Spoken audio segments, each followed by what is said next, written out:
നീന്തൽ പഠിക്കാത്തവർക്ക് ചിലപ്പോൾ ഈ പറഞ്ഞ ടെക്നിക്ക് ചിലപ്പം പോസിബിൾ എന്താ പറയുക നന്നായിട്ട് ചെയ്യാൻ പറ്റുമെന്ന് തോന്നുന്നില്ല. പക്ഷേ അതിന് പകരം നമുക്ക് കിക്ക് ബോർഡ് ഉണ്ടെങ്കിൽ കുറച്ചുകൂടെ ഈസി ആയിട്ട് ചെയ്യാൻ പറ്റും. കാര്യം നല്ല ഫ്ലോട്ടാകാൻ വേണ്ടിയിട്ട് പലർക്കും താമസം വരും.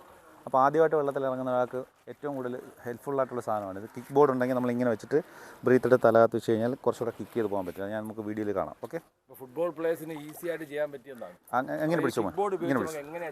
അല്ല, ഇങ്ങനെ പിടിച്ചു, സൈഡിൽ പിടിച്ചു, ഇങ്ങനെ പിടി. Very good. എന്നിട്ട് ഒരു കാര്യമുണ്ട്, സ്ട്രെയിൻ ചെയ്യരുത് കേട്ടോ. സ്ട്രെയിൻ ചെയ്യാതെ ഫ്രീ ആയിട്ട് കുറച്ചുകൂടെ ചേർന്നില്ല. എന്നിട്ട് കിക്ക് ചെയ്ത് കാല് വെച്ച് കിക്ക് ചെയ്ത് പോകുമ്പോൾ കാലങ്ങ് അടിച്ചടിച്ച് പോകുക. Okay, 3, 2, 1 go. യെസ്, ആ സ്ട്രെയിൻ കുറഞ്ഞ് കിട്ടും.